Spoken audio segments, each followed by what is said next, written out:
A lot, definitely a lot. I mean, I've got great people to learn from. I mean, Jed, Craig, Ethan in particular.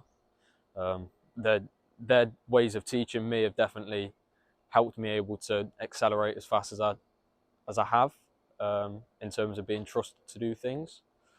Um, yeah, they've helped me a lot, and then you could take it back to Dad helping me a lot as well.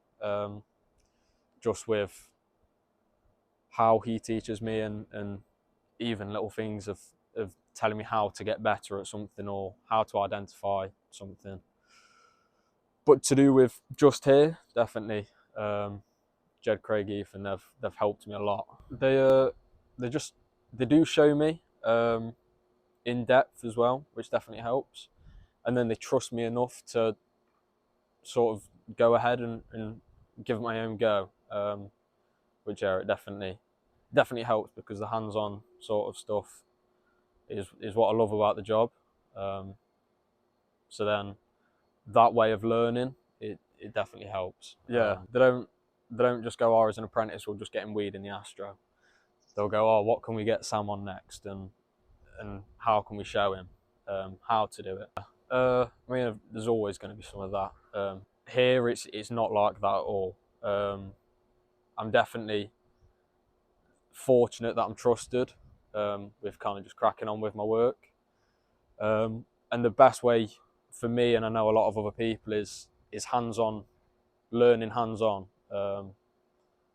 I can't learn in a classroom, but getting on the machinery and different types of kit is and just figuring it out yourself, it definitely helps with learning. Just give it a go. I think that's the best advice anyone can give. Just give it a go, see what you think of it. If you don't like it, you don't like it. If you do like it and you want to get into the industry, bonus. You found your job. It definitely gives the opportunity to work in it. I'd say don't get into it just because you love football or just because you love a specific football team. Only get into it if you are actually interested about the industry. Because I think if you're not, you're going to find out very quickly how hard work it is and how much goes into it, and I don't think you'd enjoy it as much then. There's always high standards here, and there's always going to be pressure here, because if the pitch doesn't look as good as it should do, then it falls on you, really, don't it? But I think that sort of pressure and them high standards kind of form you into being able to produce the best pitch possible, even in circumstances where, I mean, things might not go your way. It's a very weather-dependent job.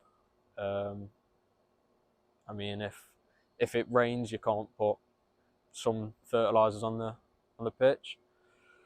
So it's just one of them things, really, isn't it?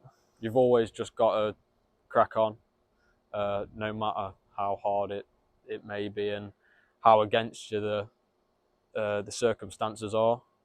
You've always just sort of got to crack on and find a solution. Yeah, definitely. I mean, the team we've got here are great in terms of they do support you, and they'll go, oh, have you done your college work? How can I help you? The club are very similar to that. The college, they're very good at, I mean, I'm very new to it, but he set us a task straight away, and allowed us time to complete that task. But yeah, the support network here at Forest is very good. Yeah, so with Mysco, who I'm with, they send a tutor out to you, to your workplace, and sort of educate you there. And for me, that's a lot better than classroom learning, and going into a school or a college and learning that way, because I'm still learning in my workplace, if that makes sense. And it's not one of them things where I've got to go to school today, I've got to go to college today. It's one of them where I'm still just going to work.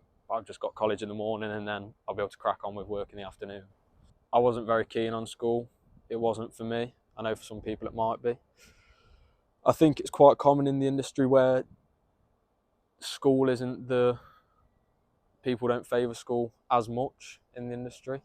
But yeah, definitely with the tutor coming to me helps a lot more. I mean, there's various different challenges. Can go with mowing with strings, or even the basics of getting a string in. I mean, it was a challenge for me at some point.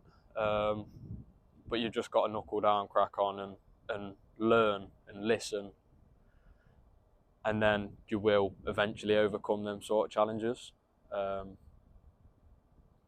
Yeah, as long as you just give it your best shot and put as much effort in, then you'll always get the result you want. You're not going on an apprenticeship when you know everything, because then you'd just be a skilled member of staff.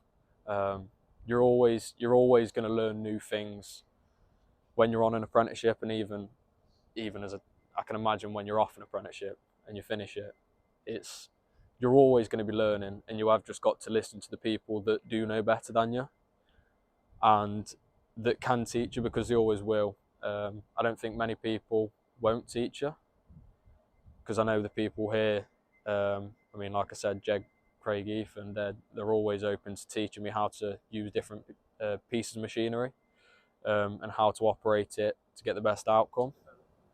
Yeah, definitely. They're massive role models for me, because I can't imagine I'd learn as much as I have if it wasn't for them. I mean, the easiest thing they could do is say, Sam, go and wash down, or Sam, go and pick the Astro. But they're always trying to make me improve, because obviously it benefits me massively, but then it could also benefit them in terms of they can trust me to do a certain job. But going back to your question, yeah, very big role models. They've definitely helped me a lot. I'd love to climb the ladder. Obviously, skilled staff is the next step for me once I finish my apprenticeship. But then I'd love to go on to be a deputy or a head at some point in my career. Maybe a long way down the line. But yeah, definitely a head groundsman at some point. I would like to do my level 3 and eventually my level 5. Maybe not for a long time, because I know it takes a couple of years to complete it, and the apprenticeship is very new for the level 5. But yeah, I'd like to get all the qualifications I can.